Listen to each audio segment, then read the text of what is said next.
There are 340 million kids worldwide who are overweight. Whose fault is that? Welcome to Strong for Life Live. I'm Coach Josh Wood down here in Hobart, Tasmania. It's the 20th of February, 10 in the morning on a Tuesday, our usual time for the show. Thanks for tuning in. I always appreciate it. It's good to see those live folks on YouTube and in the Become Strong for Life Facebook group. As always, this is the short and sweet podcast for busy parents and professionals because we don't have time for 3-hour podcasts. We want the meat and potatoes of it. So we make it quick, focus on a topic, give you some tips, some thoughts for the week, and then you can carry on with your day. Now, if you are listening to this post-live, unlive, and you're catching it on Apple, Spotify, Google, YouTube, any of those places, please remember to like, rate, review, leave a comment, leave a question. That helps spark conversations for future podcasts, and it also makes me feel good. It's nice to know that people are out there and appreciate it. And if you have any concerns or questions, please just shoot me a message. You can find me on Instagram at Coach Josh Wood or the Strong for Life online coaching account. You can find me on Facebook, same accounts. You can find me in the Become Strong for Life Facebook group or just from the website, strongforlife.online. Love questions, love conversation, so hit me up. Now, one little announcement. In a couple weeks, we're going to be running another group challenge within the Become Strong for Life Facebook group, and these are free challenges that you participate in through the group. And as always, there's a prize. There's always a prize. What good is a challenge without a prize? I mean, bragging rights are nice, but we like to give prizes. So if you're interested in a little health challenge, it'll go over 7 days. Hop into the Become Strong for Life Facebook group. Make sure you put in there that you found it through the podcast, and stay tuned for the upcoming challenge and the sweet prize. Now, back to the topic at hand. These numbers come from an article in Forbes, and it was a couple of years ago, and I don't think things have gotten better. They estimate that there are at least 340 million kids worldwide who are overweight or obese. And the question is, who's to blame? Whose fault is that? These are terrifying numbers. That is more children than there are people in all of the United States. That's tens of times more people than there are here in Australia. So how do we stop this from happening? Because that's one of the biggest health concerns moving into the future. And the truth of it is, and this might be something you've never heard before, this might be completely unique, but I'm going to say it, and it might blow your mind. You are what you eat. Big words, right? Wow. Crazy, mind-blowing stuff. You are what you eat. But you know what? Your children are what you eat as well, because they emulate you. Everything we learn as a child, those habits are norms, the things that we do on a daily basis as children, those become the things we do as adults until we have good reason or some sort of stimulus that says, don't do this anymore. And the thing is, even the habits that don't serve us, when we consider them normal, they stick. How many people do you know grew up a certain way, whether it's maybe a particular religious background, or they grew up in a certain community, or there were certain family dynamics, and when they start their own family, those dynamics continue. That's most people. That's most cultures. That's tradition. And unfortunately, a lot of those childhood habits that we carry into adulthood do not serve us. But until something else acts against us to make us stop and think, that inertia continues. And children emulate their parents. So the life you're living is the life that you're telling your children it's okay to live too. And I probably should have labeled this podcast another hard truth episode. But it shouldn't be a hard truth. It's just a truth. It's the nature of humans. We learn through emulation and mimicry. We see the adult ape doing the thing, we mimic it, and learn how to do it, and we go, okay, this is what we're supposed to do. So the best thing you can do to make sure your children have a healthy life moving forward and their children have a healthy life moving forward is expose them to a healthy life. You need to be the example. And I know the busy working parents out there are going, oh, but the time and the effort and blah, blah, blah. If you're not doing it for your kids, I don't know how to help you. If your children aren't enough of a motivation for you to go out and say, I need to do better, well, why do you work so hard to make sure they have food on the table in the first place? Why do you work so hard to make sure they have a roof over their heads? You do it because it's good and it's right. So you are the example. You're the provider. You are the protector. And exposing them to good habits and health through your living is how you give them a better future. And there's other domains that you can do this exact same thing. But my domain is health and fitness. So that's what we're going to talk about. Expose them to movement as a joyful thing. Expose them to exercise as something you do because it is not just good for you and good for them, but because it is an enjoyable and natural thing our body is designed to do. We are designed to move. We are not designed to be sedentary.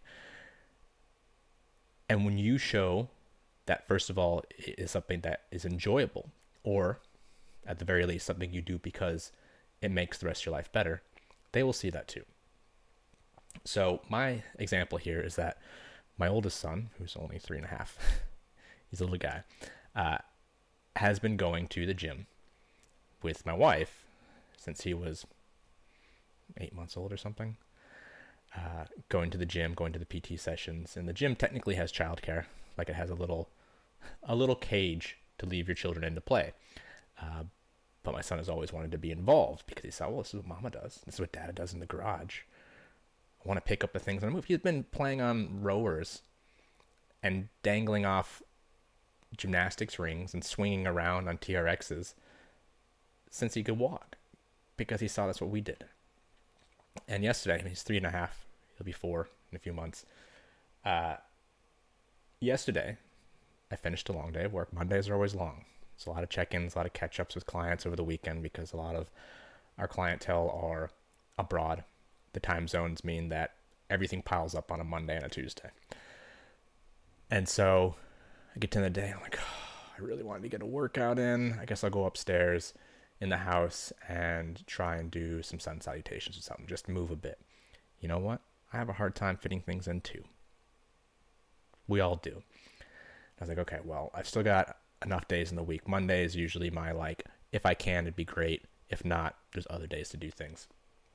But I get to the top, and my son's like, I want to ride the bike, the pedal bike. And I'm like, what pedal bike? He's like, the one under your desk. I was like, oh, I have a little pedaler under my desk that I use to keep my legs moving during the day.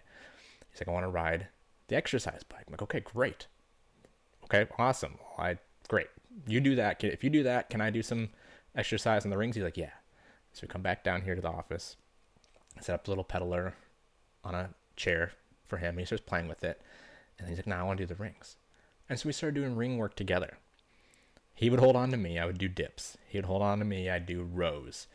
He'd hold on to the rings, and we'd do rows together. And it was a blast. It's the best workout I've had in ages. Because we're doing it together, and it was fun. And he was working hard, and I was working hard. I was working really hard. Because he's like 15 kilos. So he's hanging off me, and that's more weight than I normally carry around. And so, we spent a good 30 minutes just hanging off rings and doing pull-ups and dips and rows and playing on a little pedal bike. It was awesome. We did it together. And he can hold himself just fine. He can hang from those rings for a minute or so. No problem. Because he's been doing it his whole 3 years of life. Well, yeah, probably at least 3 years. Ever since he started moving around, he started climbing stuff. And that's just part of what we do. And then during the week when I'm working, the wife takes him and our baby, who's almost 12 weeks, to the gym. And the baby lays on the floor and goos and gaws and wiggles his legs and watches all the activity happening. And the older kid plays on some machines and does a little exercise too, but it's been part of their life since day one, just like being out in nature has. They grew up laying in the dirt and crawling around over logs and stumps. And then they grew up watching us be active in the gym and seeing that this is just fun stuff we do, and it makes us stronger and it makes us more capable to do the other things we want to do, like hiking and camping and whatever else it is. But that early exposure shows them it's just a normal part of life. It's not a chore. It's a blessing. It's an honor to be able to do what you're designed to do. And I'm going to make that happen for the rest of their lives. That's going to be part of our life. And that stuff carries on. That stuff will stick with them, especially from their developmental years through their whole life. So exposing them to good food practices and good eating practices. You know, we don't have heaps of treats and sweet things, but if we go out to the Botanic Gardens or go out for an event, we all get ice cream. It's a wonderful treat. My son loves ice cream. I'm not stopping him from having delicious things. But if he didn't eat his lunch, he doesn't get it. If he doesn't eat the healthy things we put in front of him, he doesn't get the treats. Just like I don't get the treats. You know, we make it so that the food we eat is a part of our responsibility to ourselves and our family. And then treats are treats. They're not a normal daily thing. And exercise is a normal daily thing. Doesn't have to be much. You can go for a walk, you can go for a climb, you can go for a hike, whatever. But this is where we start making family time healthy time. Family time doesn't mean just eating junk food and watching movies. Sure, we do that. That's fine. But it's a treat. It's not every day. And if you've ever listened to me talk for a while, a lot of times I'll say, you know, whatever you treat yourself to every day is not a treat. It's your lifestyle. It's your diet. So you need to make sure that treats are treats, and what you're eating is fueling you for the life you want. That's how we eat like an adult. And so exposing your children to these fundamental healthy ideals from a young age by embodying them. You know, you might have other ideals that you want to embody, maybe about work and financial ideals, or, you know, family dynamics or community. Those are all wonderful things too. But health doesn't need to take a second place. Our family time can be combined with our healthy time. If you're like, I can't get workouts in because of work and family and stuff like that, well, integrate them. Make it family time. We're all going to do yoga together. We're all going to do animal flow, and we're going to crawl around and practice somersaults or whatever. Movement is a big part of what is required for our health. So learn to combine healthy time with family time. Make family time healthy time, not unhealthy time.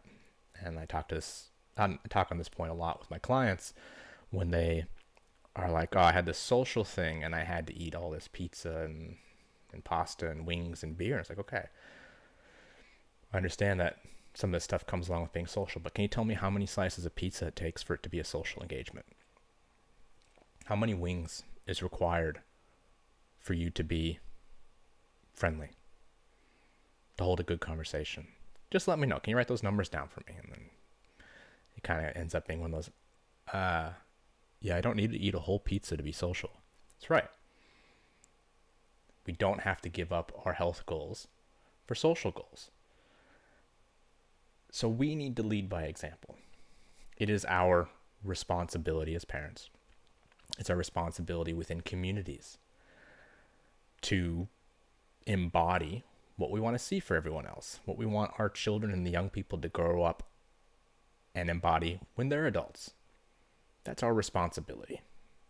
Being an adult, eating like an adult, acting like an adult means doing things that create the future you want, even if they're not the world's most fun and exciting thing at that point in time. Because those things are what the next generation is going to carry forward with them, and that's what they're going to do. And I firmly believe that's our responsibility to embody. Lead by example. Prioritize health and wellness and community time all together.